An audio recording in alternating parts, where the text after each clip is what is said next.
There's a liquid that costs $3 and stops rust permanently. Not slows it down, not delays it, stops it at the molecular level. One coat on bare steel and corrosion never comes back. The United States military used it on warships in 1943. Blacksmiths in medieval England soaked every iron tool in it before winter storage. Indigenous tanners across 4 continents have known about it for over 2,000 years. It bonds to iron oxide and converts active rust into a stable, paintable, waterproof surface in under 60 minutes. No sanding, no grinding, no expensive coatings, no professional equipment. $3 worth of powder mixed with warm water in a plastic bucket. Then, someone in a corporate boardroom did the math. The global auto parts industry generates over $400 billion a year.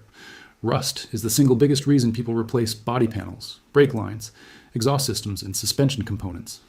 A $3 solution that eliminates rust permanently is not an innovation to celebrate. It is a threat to neutralize. They did not stop using it because it failed. They stopped talking about it because it worked too well. This is the story of tannic acid, the rust killer that empires trusted and corporations buried. Welcome to Forbidden Camping. If these stories matter to you, the subscribe button and the bell are the best way to make sure this knowledge survives. Here we open the vaults, the industry locked shut. Now let me take you back to where this all begins. 1,400 years before the first factory opened, leather workers in ancient Rome discovered something entirely by accident. They were soaking raw animal hides in water filled with crushed oak bark to make leather flexible, durable, and waterproof. The process was called tanning, from the Latin word for oak, tannum, and every leather workshop in the empire used massive stone vats filled with this dark brown liquid. But something unexpected happened inside those vats that changed metallurgy forever. Every iron tool that touched the tanning solution stopped corroding. Knives that rusted within days in the humid Roman air stayed clean and sharp for months after a single soak. Iron buckles dropped into the tanning vats by accident came out coated in a thin, dark protective film that resisted both water and salt air. The tanners told the blacksmiths told the armorers, and the armorers told the generals.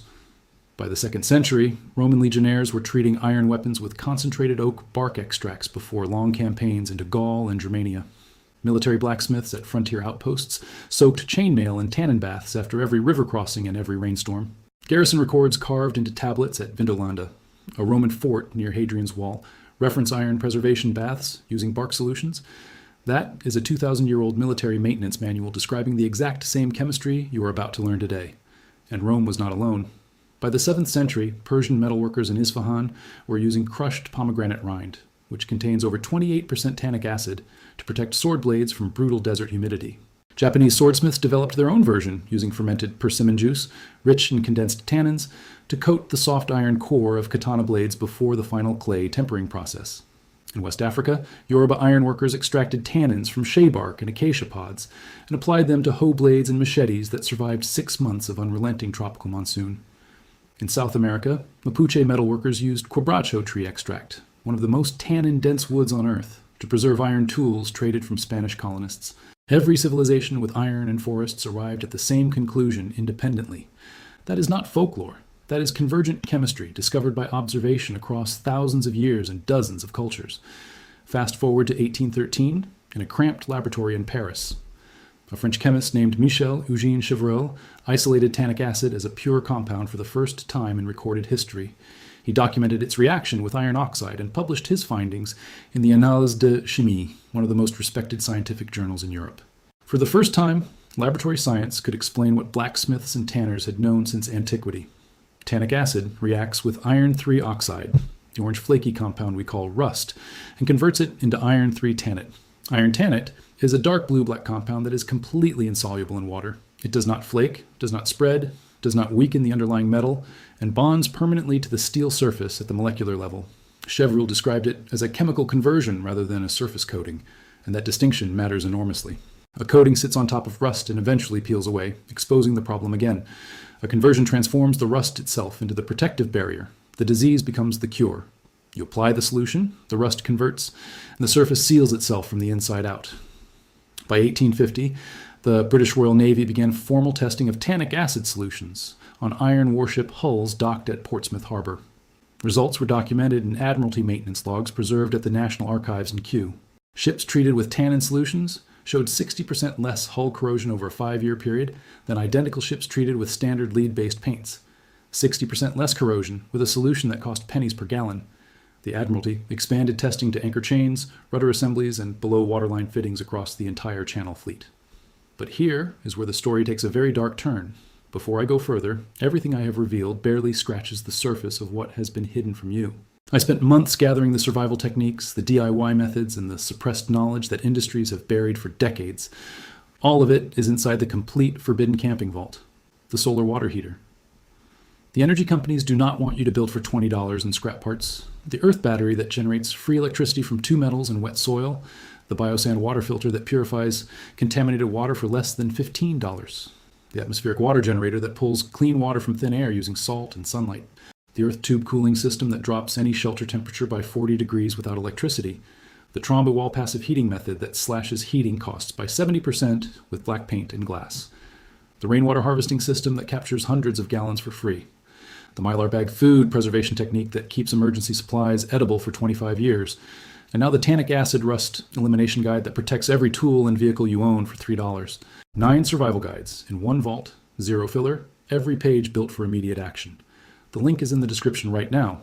But stay here, because the military science behind this compound is about to make the coatings industry very uncomfortable. In 1939, the world went to war, and rust became a full-scale military emergency. Sherman tanks shipped across the Atlantic arrived in North Africa with corroded track links and seized turret rings. Rifles stored in Pacific Island humidity jammed shut within weeks as moisture ate through standard gun oil coatings. The War Department launched a classified materials preservation program in 1941 at the Aberdeen Proving Ground in Maryland. Researchers tested over 200 anti-corrosion compounds on steel panels inside accelerated salt spray chambers. The results were declassified in 1947, and they are devastating to the modern coatings industry. Tannic acid outperformed every single synthetic rust inhibitor in the Aberdeen program, not by a small margin, by a staggering one. A 4% solution applied to pre-rusted panels withstood over 1,000 hours of continuous salt spray without failure. The nearest synthetic competitor failed at 600 hours. Procurement officers began ordering tannic acid in bulk for depots across 3 theaters of war. Jeep chassis, ammunition cans, rifle barrels, bridge components, and landing craft hinges were all treated with the same $3 solution. After 1945, the chemical industry had a problem on its hands. Companies like DuPont and Sherwin-Williams had spent the entire war investing millions into manufacturing facilities for synthetic petroleum-based primers and rust inhibitors.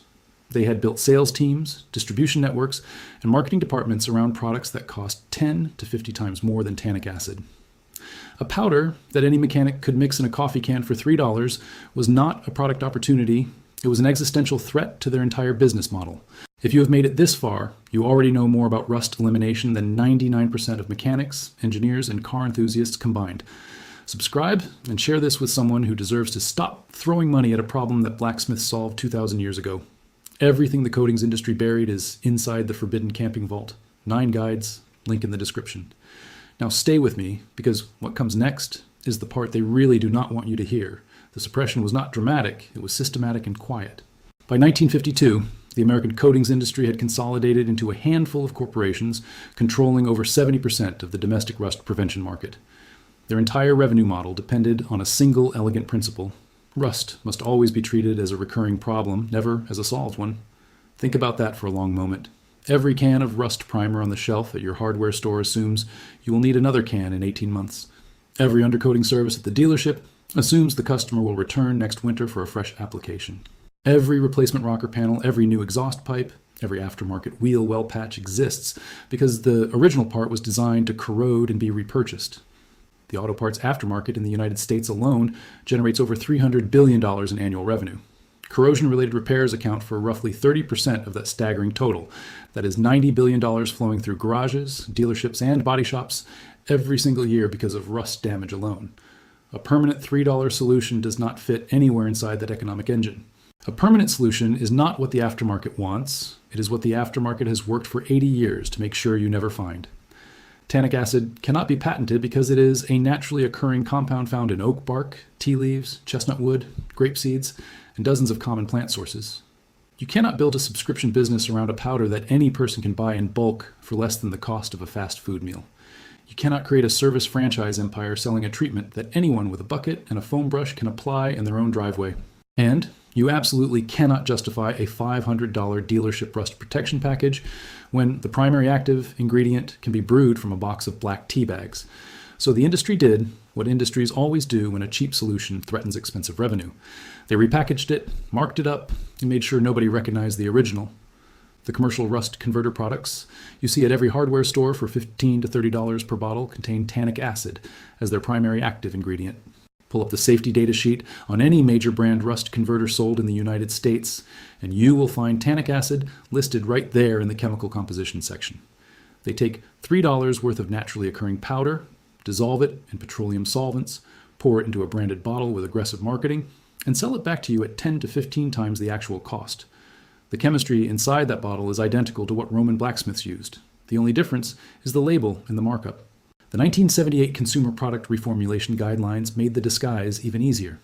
Manufacturers gained the ability to list active ingredients under proprietary trade names rather than standard chemical nomenclature. Tannic acid became proprietary rust conversion compound, or stabilized iron chelation formula, or advanced oxide modification technology. Same molecule, new vocabulary, dramatically higher price point. Automotive dealerships pushed the concealment even further.